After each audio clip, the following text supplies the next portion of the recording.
Bienvenidos a este espacio de la Red de Madres, Padres y Representantes. Recientemente las autoridades del Ministerio de Educación publicaron la Resolución 114 y su balance es positivo. Restituye el derecho de madres y padres a decidir los presupuestos de su escuela. No está libre de retos, sin embargo. La Resolución 114 establece un procedimiento nuevo sobre cómo debe hacerse esta decisión o cómo debe tomarse esta decisión. Vamos a revisar entonces los pasos a seguir. En primer lugar, el director de la escuela es el responsable de elaborar los presupuestos y puede invitar a un grupo de padres y a otros miembros del personal de la escuela a trabajar en esas propuestas. Son dos presupuestos los que hay que elaborar. El primero es el de costos y gastos, que tiene que ver con la operación regular de la propuesta educativa de la escuela. Y el segundo presupuesto es el presupuesto que abarca inversiones especiales. Es un proyecto de inversiones y proyectos especiales. Bien, por ejemplo, si el presupuesto de proyectos especiales suma 20.000 y el proyecto de costos y gastos suma 100.000, tendríamos entonces dos presupuestos que se presentan que pueden ser aprobados en su conjunto o de manera independiente. Si ambos fuesen aprobados, estaríamos hablando, por ejemplo, de 120.000 bolívares. En una escuela con 100 estudiantes deberíamos calcular el costo por estudiante. Lo dividimos entre 100 y nos daría un total de 12.000. Eso dividido entre 12 cuotas mensuales estaría reflejado en la mensualidad. Si por el contrario solamente se aprueba el presupuesto de costos y gastos, pero no el de inversión, esa misma operación o ese mismo procedimiento se realizaría tomando en cuenta solamente los 100.000 bolívares aprobados en su totalidad y se dividiría nuevamente entre el número de estudiantes y el número de meses correspondiente. Una vez elaborados estos dos presupuestos, 5 padres electos en asamblea escolar tienen la misión de, en 10 días hábiles, darles el visto bueno a estos presupuestos. A los 10 días se puede realizar la convocatoria a la asamblea escolar. Esa asamblea está constituida única y exclusivamente por madres y padres. La asamblea requiere una convocatoria de 72 horas de anticipación y debe realizarse siempre cumplidos los 10 días previstos para el visto bueno que haga este equipo de 5 padres. El presupuesto o los presupuestos deben hacerse llegar a todos los miembros de la comunidad educativa, publicarlos en cartelera y enviarlos por los distintos mecanismos que son comunes o habituales para la institución educativa. Esa asamblea tiene un quórum muy exigente. En la primera convocatoria se requiere la participación del 75% de sus miembros.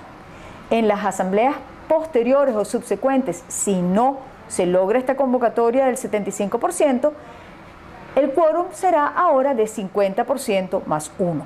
Estas subsiguientes asambleas podrán realizarse sin ninguna convocatoria especial adicional, es decir, los días siguientes a la primera convocatoria sin requisito especial de notificación, salvo en el momento en que no se logra la convocatoria en la primera reunión.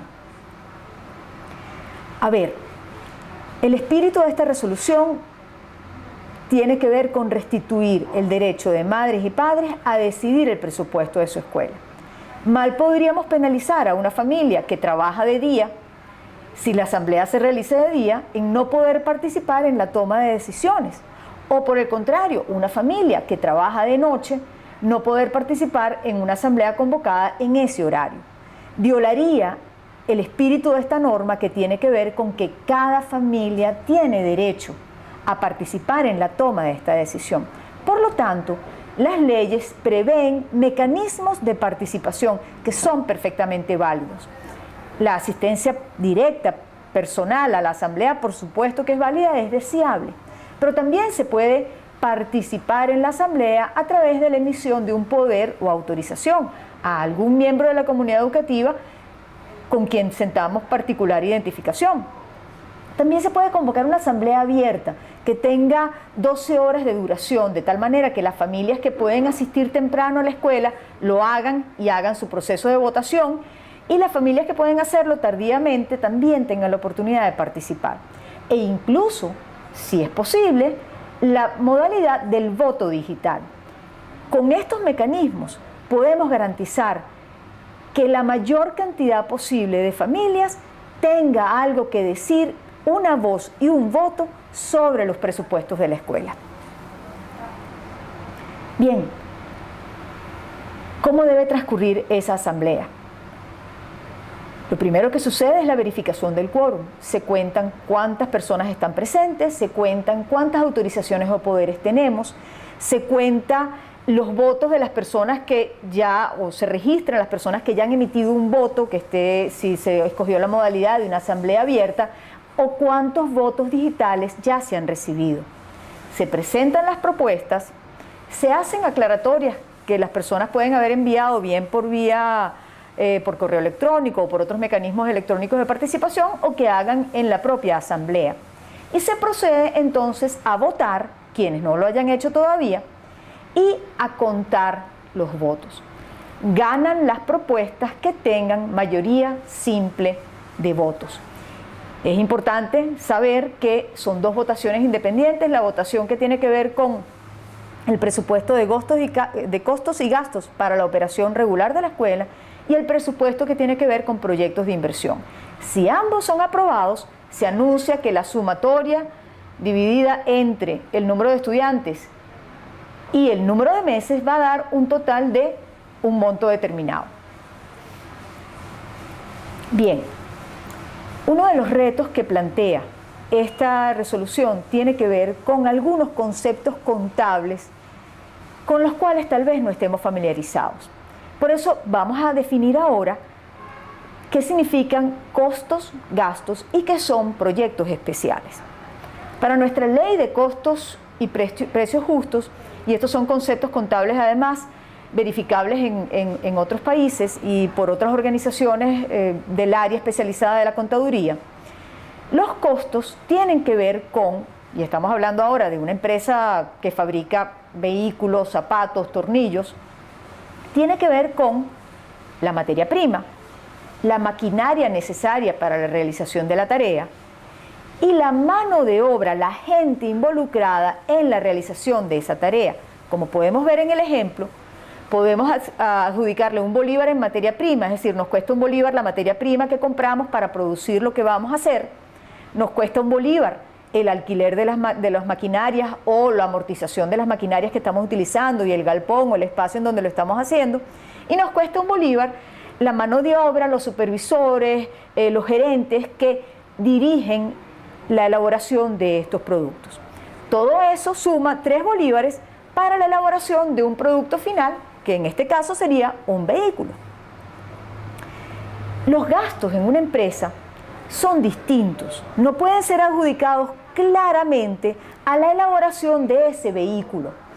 Son gastos, por ejemplo, una junta directiva que se reúne semanalmente y que puede recibir una dieta para su trabajo, para su presencia en esas operaciones, para tomar grandes decisiones sobre la empresa, publicidad y mercadeo, por ejemplo, o el personal administrativo. Todo lo que no tenga un impacto directo en la elaboración del vehículo, en el caso de una empresa que elabora vehículos, son considerados gastos. Y esto es importante tenerlo en cuenta porque la totalidad de los gastos no puede ser adjudicada al precio final del producto, sino solamente hasta un 12,5% de ese precio. Es decir, de los costos totales de producción de un vehículo, solo el 12,5% podrán estar representados por los gastos, en este caso de elaboración de ese vehículo. Pero los costos y los gastos en una escuela seguramente responderán a criterios distintos. Vamos ahora entonces a tratar de explicar cómo se aplican estos criterios contables utilizados para hacer vehículos, para elaborar un vehículo o un tornillo o una nevera, para un servicio tan particular como el servicio que garantiza el derecho a la educación. Veamos.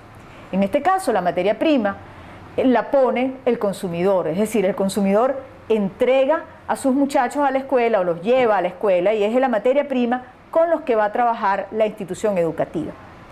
¿Qué pone la escuela y cuáles son los costos de eso que pone para que el producto final sea un graduando, un joven bachiller de 18 años con un título de bachiller en la mano, reconocido por el Ministerio de Educación?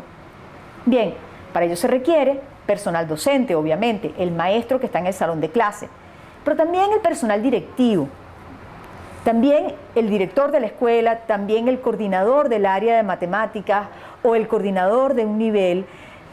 Todos esos son miembros del personal docente que hacen posible que ese trabajo docente sea efectivo, que esté adecuadamente supervisado y que resulte en el producto de calidad que queremos tener al cabo de varios años de educación. Sin duda, el personal administrativo que transcribe esas calificaciones y las envía al Ministerio de Educación y le manda al Ministerio todo el desempeño de nuestro estudiante, también es esencial en la elaboración de ese producto que sale con un título de bachiller en la mano. No basta tener la educación. En este caso, la educación tiene que ir acompañada por un reconocimiento oficial de que se tiene esa capacitación, esa educación. Sin duda, se requieren salones de clase, una infraestructura determinada, que puede ser propia, puede ser alquilada, que tiene un costo para tenerla. Se requieren pupitres, se requieren pizarrones. Todos esos insumos que son necesarios para la operación de enseñarle a un joven en el salón de clase son costos. El laboratorio, los libros de la biblioteca, las computadoras que se utilizan, todos esos son materiales e infraestructura esenciales para el desarrollo del proyecto educativo.